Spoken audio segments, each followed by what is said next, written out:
The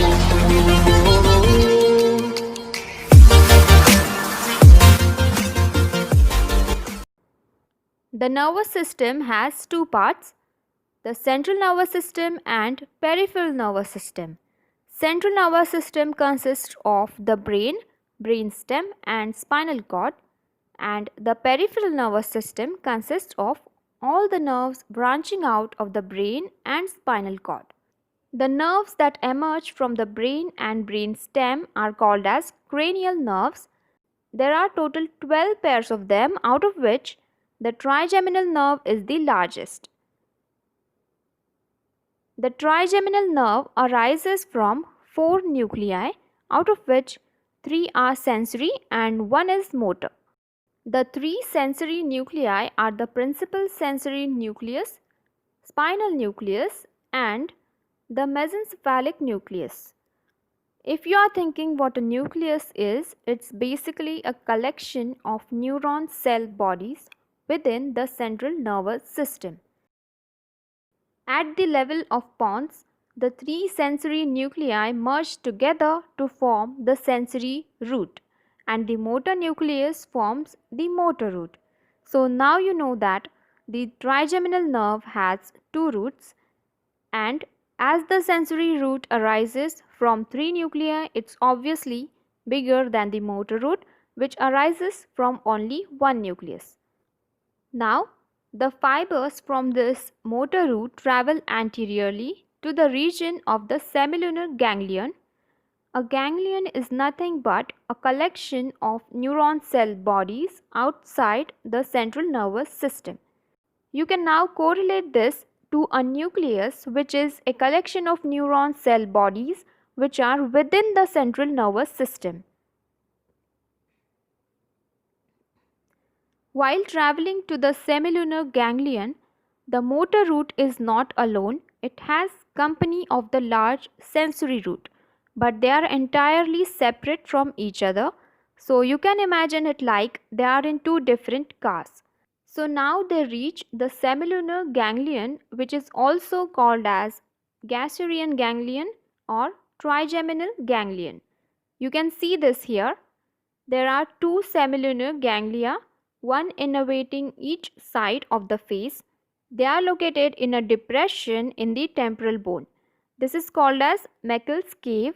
As you can see, this ganglion is crescent shaped, measuring around 1 to 2 centimeters, and the convexity of this faces anteriorly and downwards. So let's come back to the story of this journey. The motor and sensory root both reach the Meckel's cave, and now it's time that both of them part ways and say bye to each other. But the motor root really likes the third division of the sensory root, so both of them together take a path that's going in a lateral and inferior direction towards an opening, which is called as foramen ovale. Just after leaving the skull through the foramen ovale, the motor root and the mandibular nerve decide to live together, which means that the motor root unites with the third division of the sensory root, and together they form a single nerve trunk. This motor root supplies the muscles of mastication and other muscles in the region. So remember, the M, motor root, supplies muscles. Now let's see which muscles are supplied by the motor root. The 4 muscles of mastication: mylohyoid muscle, anterior belly of digastric, tensor tympani and tensor villi palatini.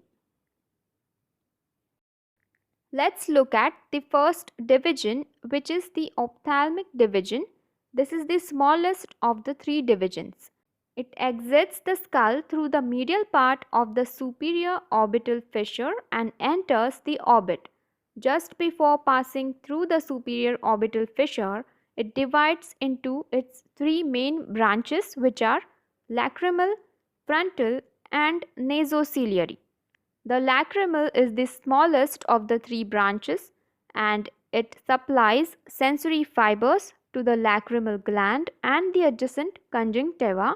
Before it reaches the lacrimal gland, it extends a communicating branch for the zygomatic nerve, which is a branch from the maxillary division. Through this communication, the parasympathetic fibers from the pterygopalatine ganglion reach the lacrimal gland. So you can think of this zygomatic nerve as a long lost friend of the lacrimal nerve, which decided to communicate with the lacrimal nerve and also give it the gift of parasympathetic fibers from the pterygopalatine ganglion, which is its original house. After passing through the lacrimal gland, the lacrimal nerve reaches the upper eyelid and supplies the lateral part of the upper eyelid. So remember the L of lacrimal nerve and the L of lateral part of the upper eyelid. The frontal nerve is the largest of the three branches and it divides into two branches, supraorbital and supratrochlear. The supraorbital nerve passes forwards and leaves the orbit through the supraorbital notch and supplies sensory innervation to the skin of the upper eyelid, the forehead and the anterior scalp region up to the vertex, which is the highest point of the skull. The supratrochlear nerve supplies the conjunctiva and the skin of the medial aspect of the upper eyelid and the skin over the lower and medial aspects of the forehead. The third main branch of the ophthalmic division is the nasociliary nerve. You can see it's going along the medial border of the orbital roof. It sends a communicating branch to and through the ciliary ganglion. So it goes right through this ganglion into the eyeball. The next branches of the nasociliary nerve are 2 or 3 long ciliary nerves which run directly to the eyeball. They are distributed to the iris and cornea. The nasociliary nerve also gives off branches to the nasal cavity and ends at the root of the nose. Here it branches into anterior ethmoidal and external nasal nerves. The external nasal nerve supplies the skin over the apex, that is the tip and the ala of the nose. From this anterior ethmoidal nerve, the internal nasal nerve emerges, which supplies the mucous membrane of the anterior part of the nasal septum and the lateral wall of the nasal cavity. The terminal branch of the nasociliary nerve is the small infratrochlear nerve, which supplies the skin of the lacrimal sac and the lacrimal caruncle. So the name of the nerve itself will give you an idea of the branches of this nerve. Let's break it down.